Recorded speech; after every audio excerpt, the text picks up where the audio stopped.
Tout a commencé par une nuit froide et pluvieuse à Lyon, lorsque Émile a reçu un appel urgent. C'était la maman d'Amélie, une amie de longue date qu'il n'avait pas vue depuis un certain temps.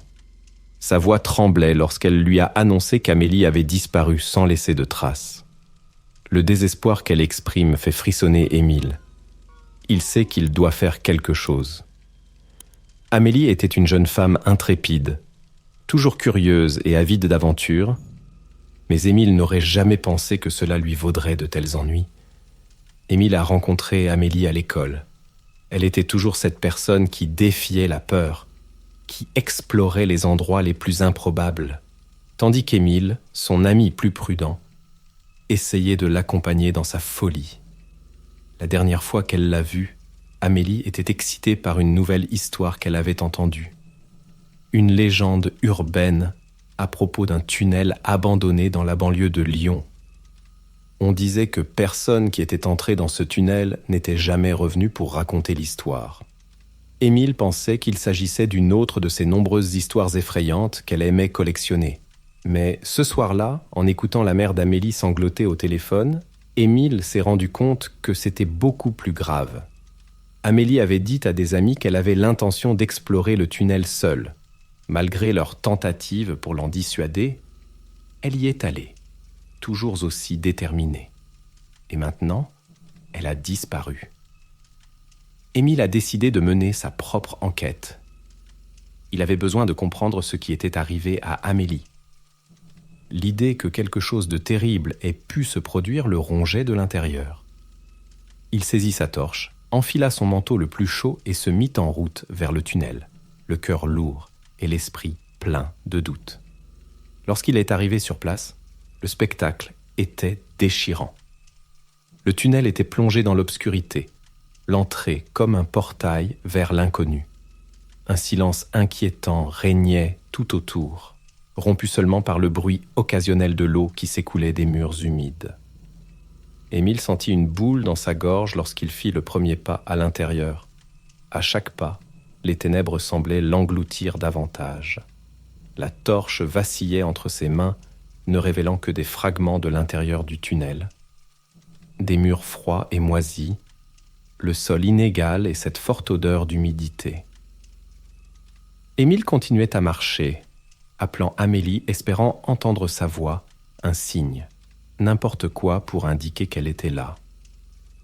Mais tout ce qu'il a obtenu en retour, c'est l'écho lointain de sa propre voix. Cette nuit-là, quelque chose a changé en Émile. Il n'était plus seulement un ami inquiet. Il sentait qu'il entrait dans une spirale de mystère et de terreur qui allait bien au-delà de la disparition d'Amélie. Il devait découvrir la vérité, non seulement pour son bien, mais aussi pour le sien.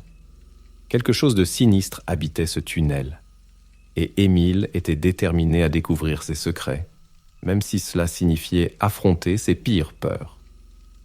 Après cette nuit terrifiante dans le tunnel, Émile savait qu'il avait besoin d'une aide professionnelle. C'est alors qu'il a pris contact avec Gérard, un détective expérimenté et un vieil ami de la famille. Gérard était connu pour résoudre des affaires compliquées, et Émile était sûr qu'il pourrait l'aider à retrouver Amélie. Quand Émile a parlé à Gérard de la disparition et de la légende du tunnel, il a été intrigué, mais pas surpris. Gérard avait déjà entendu des rumeurs sur cet endroit et d'autres histoires de personnes disparues dans la région. Ils ont convenu de se rencontrer le lendemain pour commencer leur enquête.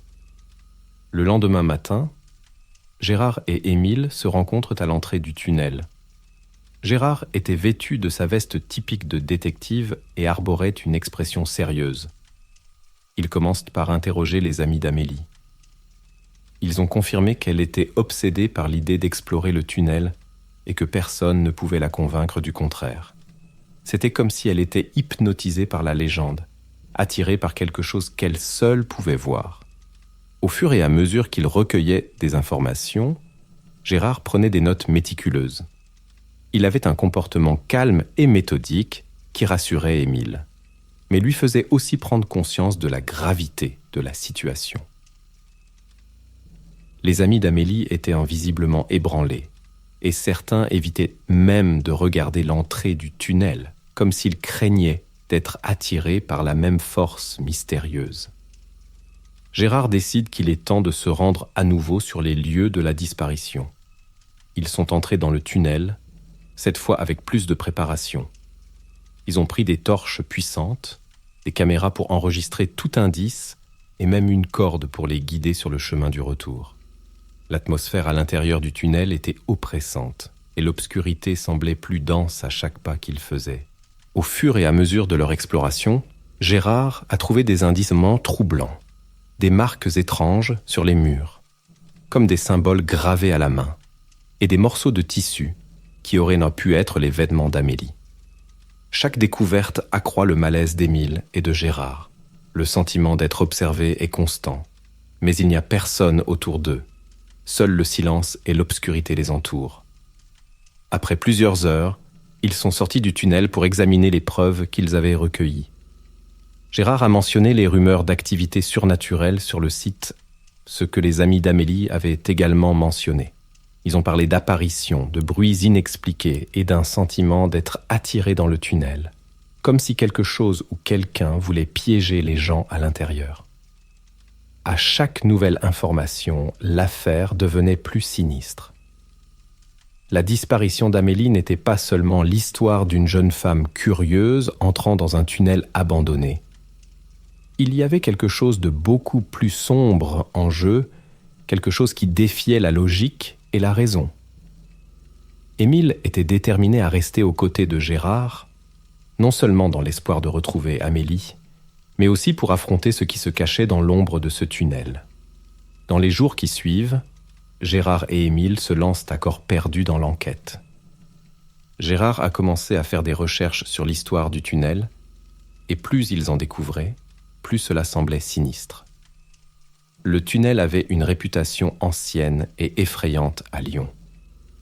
Des histoires de disparition et d'événements étranges remontaient à des décennies, et personne ne semblait savoir qui ou quoi se cachait derrière. Au fur et à mesure qu'ils progressaient, ils ont trouvé des rapports sur des rituels occultes menés à l'intérieur du tunnel. Des histoires de cultes qui vénéraient des entités maléfiques procédant à des sacrifices et à des rituels macabres. Certains des documents étaient si vieux qu'ils tombaient presque en morceaux, mais leur contenu était clair et inquiétant. Gérard a lu à haute voix les cérémonies secrètes et les symboles qui étaient dessinés sur les murs du tunnel. Chaque détail donnait la chair de poule à Émile. En plus des documents historiques, ils ont trouvé des rapports plus récents d'activités paranormales. Des habitants de la région ont mentionné des lumières étranges émanant du tunnel la nuit, des bruits de voix et des chuchotements, et l'impression d'être observés lorsqu'ils passaient à proximité. Ces histoires coïncidant avec ce que les amis d'Amélie leur avaient raconté et avec ce qu'ils avaient eux-mêmes ressenti lors de leur visite sur le site. Gérard et Émile décident de retourner au tunnel pour chercher d'autres preuves. Cette fois, ils étaient encore mieux préparés, avec du matériel pour détecter les activités paranormales. Alors qu'ils marchèrent dans le tunnel sombre, Gérard a remarqué une zone où la température semblait chuter de façon spectaculaire. C'était comme s'ils étaient entrés dans un congélateur. Il a pointé son détecteur de mouvement sur la zone et soudain, l'appareil a commencé à émettre des sons forts et intermittents. Il y avait bel et bien quelque chose avec eux. Ils continuèrent à avancer et, au bout d'un moment, Gérard repéra quelque chose qui lui fit pâlir le visage. Entre les ombres, il y avait un petit espace creusé dans la paroi du tunnel. S'approchant prudemment, Gérard y a fait pénétrer sa torche et, à leur grande horreur, il y a trouvé des restes humains. Il s'agissait d'ossements manifestement de plusieurs personnes, empilés de façon désordonnée. Parmi les os, il y avait des vêtements déchirés et des effets personnels. Le spectacle était nauséabond et terrifiant. Gérard prend des photos et des notes détaillées. La découverte des restes humains a confirmé ses pires craintes. Il n'avait pas seulement affaire à un lieu hanté, mais à une scène de véritables horreurs. Les légendes sur les rituels et les sacrifices n'étaient pas que des histoires pour effrayer les enfants.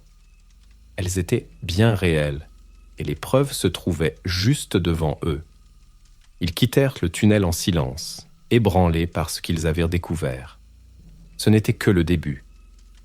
Ils savaient qu'il y avait plus à découvrir, plus de sombres secrets cachés dans les profondeurs du tunnel. Ce qui était arrivé à Amélie était directement lié à ce passé macabre, et Émile et Gérard étaient déterminés à découvrir toute la vérité, aussi horrible soit-elle. La découverte des restes humains dans le tunnel a donné encore plus de poids à l'enquête d'Émile et de Gérard. Ils savaient en qu'ils devaient creuser plus profondément, littéralement. Il y avait quelque chose dans cet endroit qu'ils devaient comprendre, quelque chose qui était hors de portée de la raison. Gérard a décidé qu'ils devaient explorer davantage le tunnel. Ils se sont préparés encore plus prudemment cette fois-ci, en apportant du matériel d'escalade, des torches supplémentaires et des provisions pour une longue exploration. L'entrée du tunnel les accueillit avec le même sombre silence, mais à présent, chaque pas semblait porter une charge supplémentaire de peur et de tension. Ils marchèrent pendant des heures, suivant les indices qu'ils avaient trouvés plus tôt. Le tunnel semblait sans fin, une spirale descendante qui les menait de plus en plus profondément dans l'obscurité. C'est alors qu'ils commencèrent à trouver d'étranges symboles sur les murs. Des symboles que Gérard reconnut grâce aux anciens documents qu'il avait lus. C'étaient les marques d'un culte, gravées avec une précision inquiétante. Le sentiment d'entrer dans un territoire interdit grandissait à chaque symbole rencontré. Au fur et à mesure qu'ils avançaient, l'atmosphère autour d'eux commençait à changer. L'air semblait plus lourd, chargé d'un sentiment d'oppression. Leurs pas résonnèrent de façon étrangement déformée, comme s'ils étaient observés par des yeux invisibles. Gérard reste calme, mais Émile peut lire la tension sur son visage. Quelque chose ne tournait pas rond dans cet endroit. Soudain, au détour d'un virage serré dans le tunnel, ils tombèrent sur un espace plus vaste, presque comme une chambre. Au centre se trouvait un autel rudimentaire fait de pierres et d'eau, couvert de symboles et de taches sombres qui semblaient être du sang séché. Autour de l'autel, des objets sinistres étaient éparpillés. Des bougies fondues, des amulettes étranges et des instruments qui semblaient avoir été utilisés lors d'anciens rituels. Le spectacle était terrifiant, preuve irréfutable des sombres activités qui s'y étaient déroulées. Alors qu'ils examinèrent l'autel, quelque chose d'inexplicable commença à se produire. La température de la chambre a chuté de façon spectaculaire et une fine brume a commencé à se former dans l'air. Émile et Gérard sentent une présence autour d'eux, quelque chose qu'ils ne peuvent pas voir, mais dont ils savent qu'elle est là. D'étranges lumières ont commencé à clignoter à la périphérie de leur vision et des sons étouffés ont résonné sur les parois du tunnel.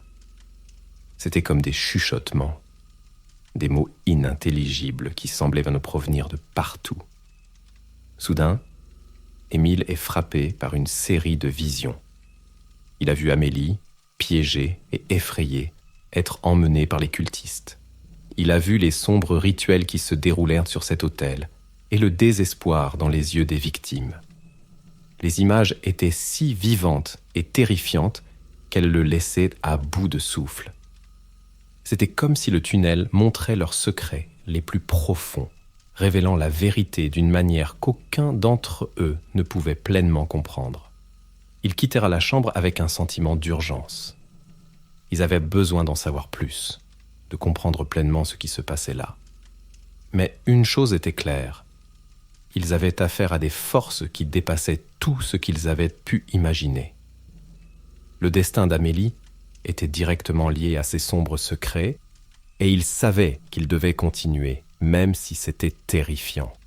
Après la terrifiante expérience dans la chambre, Émile et Gérard savaient qu'ils se rapprochaient d'une horrible vérité. Ils ont décidé de retourner à Lyon pour approfondir l'histoire du tunnel. Ils ont passé des heures dans les bibliothèques et les archives, à lire de vieux documents et à interroger des habitants qui se souvenaient d'histoires transmises de génération en génération. C'est alors que Gérard trouve un vieux journal intime caché parmi les livres poussiéreux de la bibliothèque municipale. Ce journal appartenait à un homme appelé Éric, qui vivait à Lyon il y a plus de 100 ans. Éric était membre d'un culte secret qui vénérait des entités maléfiques. Les pages du journal étaient pleines de descriptions de rituels macabres effectués dans le tunnel, y compris des sacrifices humains pour apaiser ces êtres sombres. À chaque page qu'il lisait, il devenait évident que le tunnel était plus qu'un simple lieu hanté. C'était un portail, un point de rencontre entre leur monde et quelque chose de beaucoup plus sombre et de plus ancien. Éric a décrit comment la secte croyait que les sacrifices apportaient pouvoir et protection. Ils enlevaient des gens, principalement des jeunes, et les emmenaient dans le tunnel où se déroulaient d'horribles cérémonies. Les symboles qu'ils trouvaient sur les murs étaient des marques de protection et d'invocation. Ce qui a le plus troublé Émile et Gérard, ce sont les dernières entrées du journal. Éric y mentionne un sacrifice spécial que la secte préparait afin d'acquérir un pouvoir inégalé. La description des préparatifs de ce sacrifice coïncide étrangement avec la disparition d'Amélie. Il croit qu'elle a été choisie pour ce sombre rituel, ce qui explique pourquoi elle semble si attirée par le tunnel. Fort de ces nouvelles informations, Émile et Gérard retournent au tunnel, cette fois-ci déterminés à découvrir ce qui est réellement arrivé à Amélie. Leur voyage les a menés encore plus profondément sous terre, jusqu'à ce qu'ils trouvent un nouveau chemin caché derrière un panneau de pierre. Ils ont suivi un couloir étroit et claustrophobe qui menait à une chambre plus grande et plus sinistre. Au centre de cette nouvelle chambre, ils trouvèrent un autel plus élaboré, entouré de restes humains et de symboles grotesques. Gérard éclaira l'autel avec sa torche, et l'horreur qu'ils virent confirma leur pire crainte. Il y avait les restes d'Amélie, positionnés sur un autel sacrificiel entouré d'objets de la secte. C'était une scène de pure terreur et de désespoir. Alors qu'ils absorbaient la terrible vérité, Émile entendit un bruit venant de derrière eux. Ils se sont retournés et ont vu des ombres bouger. Les membres restants de la secte étaient là, les observant avec des yeux pleins de haine et de folie. Avant qu'ils ne puissent réagir, ils sont encerclés et Émile et Gérard sont entraînés dans les profondeurs du tunnel. Les ténèbres les enveloppent et un sentiment de désespoir s'empare d'Émile. Il savait qu'ils étaient en grand danger, mais il savait aussi qu'ils devaient se battre pour s'en sortir. Le destin d'Amélie avait été scellé par des forces maléfiques, et maintenant Émile et Gérard étaient sur le point de subir le même sort. Les cultistes les entraînèrent plus profondément dans le tunnel, vers des zones qu'ils n'avaient jamais explorées auparavant. Leurs mains enserraient fermement les bras d'Émile et de Gérard, et le sentiment de désespoir grandissait à chaque pas. L'obscurité autour d'eux semblait presque palpable, comme s'ils étaient engloutis par une entité vivante. Enfin, ils atteignirent une grande salle éclairée par des torches. L'atmosphère y était étouffante, l'odeur de cire fondue et de sang séché imprégnant l'air. Les cultistes les poussèrent au centre de la chambre, où des symboles macabres étaient gravés sur le sol. La lumière des torches dansait sur les murs, créant des ombres sinistres qui semblaient prendre vie d'elles-mêmes.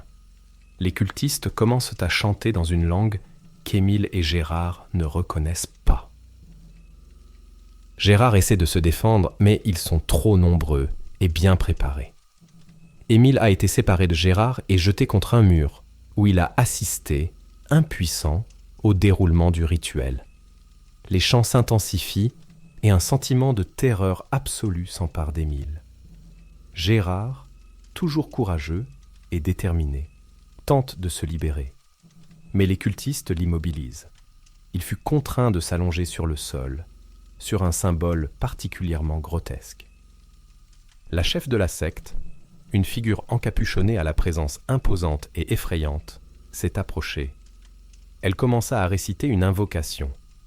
Ses paroles résonnant dans la chambre comme l'écho d'un abîme profond. Alors que le rituel se poursuit, Gérard est contraint d'assister à de terribles visions. Des images de sacrifices passés, de personnes torturées et d'entités maléfiques sortant de l'ombre pour réclamer leurs offrandes. Émile voit la terreur dans les yeux de Gérard, mais ne peut rien faire pour l'aider.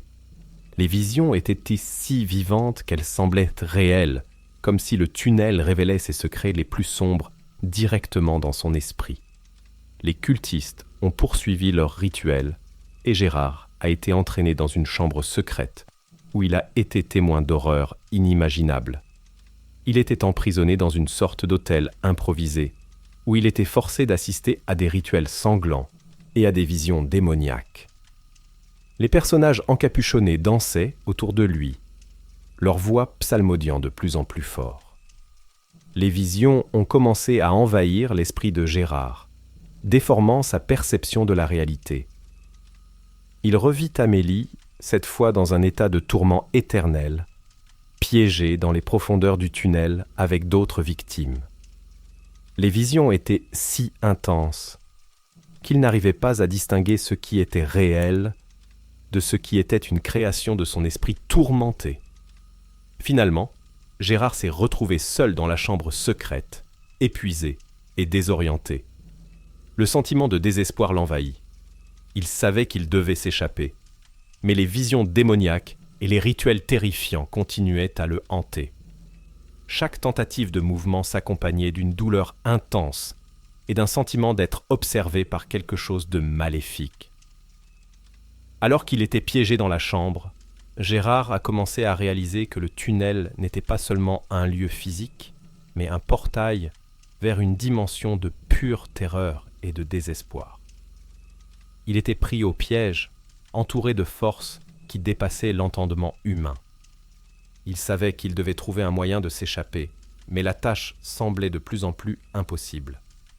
Les cultistes ont commencé à torturer Gérard d'une manière qui dépassait l'entendement physique. Ils savaient que l'esprit était une arme puissante, et ils l'ont utilisée contre lui. Gérard a été forcé de revivre ses pires souvenirs, et les cultistes les ont déformés, les rendant encore plus horribles. Les rituels se poursuivaient autour de Gérard, avec des chants et des symboles dessinés sur les murs qui ajoutaient au sentiment d'oppression. Il voyait des images d'Amélie et d'autres victimes, leurs visages se contorsionnant dans des expressions de douleur et de peur. Les cultistes l'ont forcé à regarder des rituels sanglants où des innocents étaient sacrifiés au nom d'entités maléfiques. Chaque vision était plus troublante que la précédente, et il sentait sa raison lui échapper.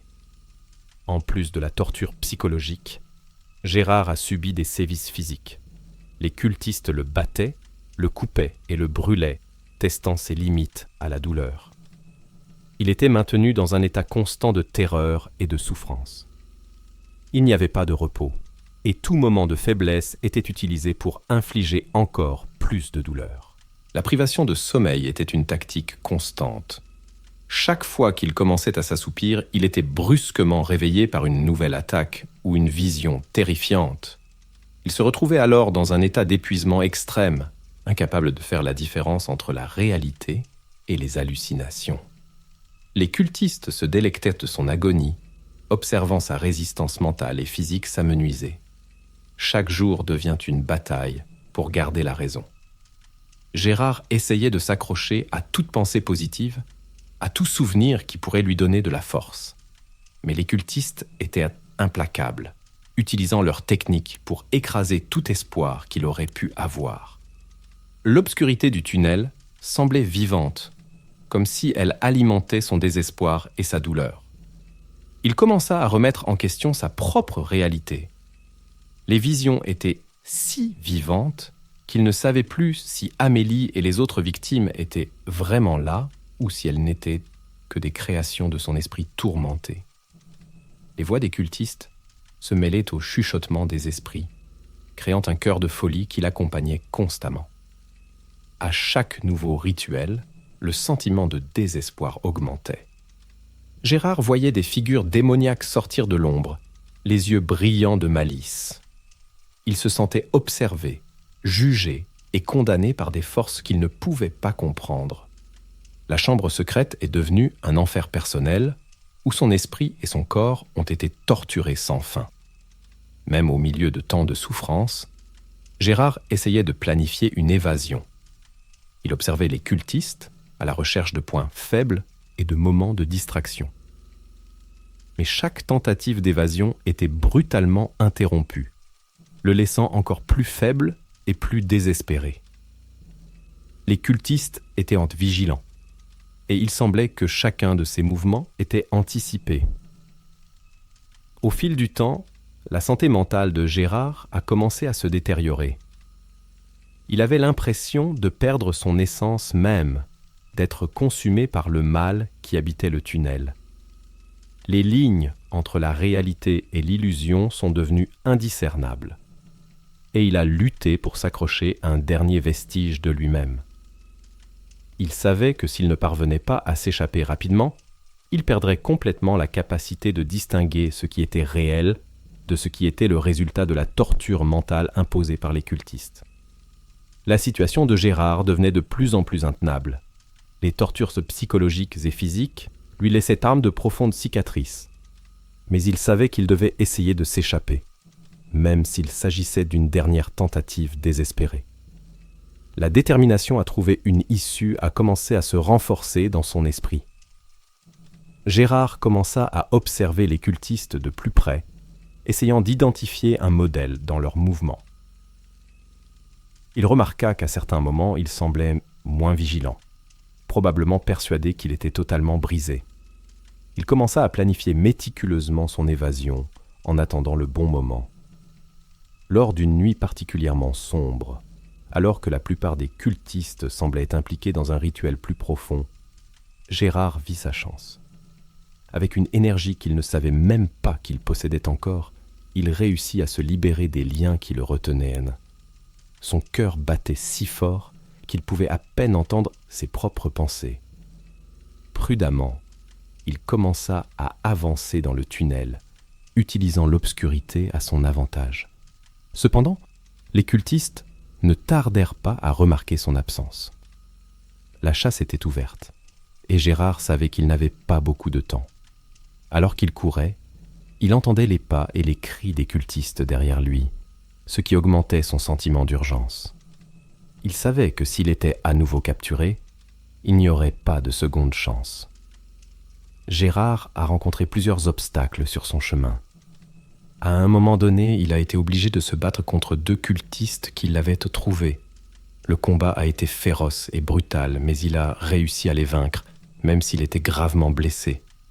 Chaque mouvement était une lutte contre la douleur, mais il continuait à avancer, poussé par l'instinct de survie. Enfin, après ce qui lui a semblé être une éternité, Gérard a vu la lumière à l'extérieur du tunnel. Dans un dernier effort désespéré, il courut vers la sortie. La lumière grandissante semblait presque irréelle, une lueur d'espoir au milieu de l'obscurité écrasante. En passant par l'ouverture, il sentit l'air frais et propre pour la première fois depuis des jours. Mais son évasion n'était pas encore garantie. Les cultistes le poursuivaient sans relâche, déterminés à le ramener. Même à l'extérieur du tunnel, Gérard sentait que les forces du mal le suivaient toujours. Il courait à travers la forêt, le bruit de ses poursuivants n'étant jamais très loin. Chaque pas était un combat contre l'épuisement et la douleur. Mais il savait que s'arrêter signifiait une mort certaine. Gérard a réussi à se cacher dans une petite cabane abandonnée dans la forêt. Là, il a utilisé ses derniers instants de force pour soigner ses blessures, du mieux qu'il pouvait. Il était épuisé et couvert d'ecchymoses, mais il avait finalement réussi à s'échapper du tunnel. Le sentiment de soulagement fut submergé par la douleur et la prise de conscience que les cultistes pouvaient encore être à ses trousses. Maintenant, la bataille consistait à survivre et à trouver un moyen de mettre fin aux horreurs qu'il avait découvertes. Gérard savait qu'il devait raconter son histoire, avertir les autres et peut-être empêcher d'autres personnes de tomber entre les griffes de la sinistre secte. Mais pour l'instant, tout ce qu'il pouvait faire était de récupérer et de planifier son prochain mouvement. toujours conscient que les ombres du tunnel le hantaient toujours. Même après s'être échappé du tunnel et avoir trouvé un refuge temporaire dans la cabane, Gérard n'était pas en sécurité. Les nuits étaient remplies de cauchemars et de chuchotements hantés qui semblaient le rappeler au tunnel. Chaque ombre dans la forêt semblait bouger, et il ne pouvait se défaire du sentiment qu'il était observé. Une nuit, les chuchotements sont devenus insupportables. C'était comme si une force invisible le tirait vers le tunnel. Gérard a essayé de résister, mais les voix dans son esprit étaient persistantes et hypnotiques. Il ne pouvait plus faire la différence entre ce qui était réel et ce qui était le produit de son esprit tourmenté.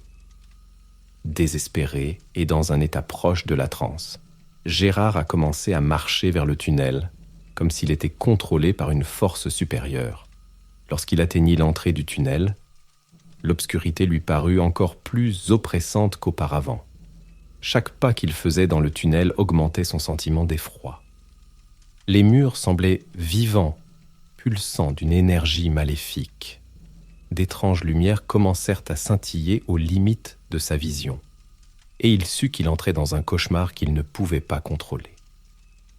À l'intérieur du tunnel, Gérard est confronté à des manifestations démoniaques, des ombres qui se contorsionnaient en formes grotesques, des visages qui émergeaient des murs avec des expressions de pure terreur. Il pouvait entendre les cris et les gémissements des victimes précédentes, un chœur de désespoir qui résonnait dans le tunnel. Chaque vision était plus terrifiante que la précédente, et il avait l'impression que sa santé mentale était mise à l'épreuve à chaque instant. Les visions d'Amélie et des autres victimes sont devenues plus fréquentes et plus vivantes. Il voyait Amélie comme si elle était là, à côté de lui, mais elle était dans un état de tourment, les yeux pleins de peur et de douleur. Elle tendait la main vers lui, comme pour lui demander de l'aide, mais chaque fois qu'il essayait de l'atteindre, elle disparaissait dans un nuage d'ombre. Les visions étaient si réelles qu'il ne pouvait s'empêcher de se sentir coupable et désespéré.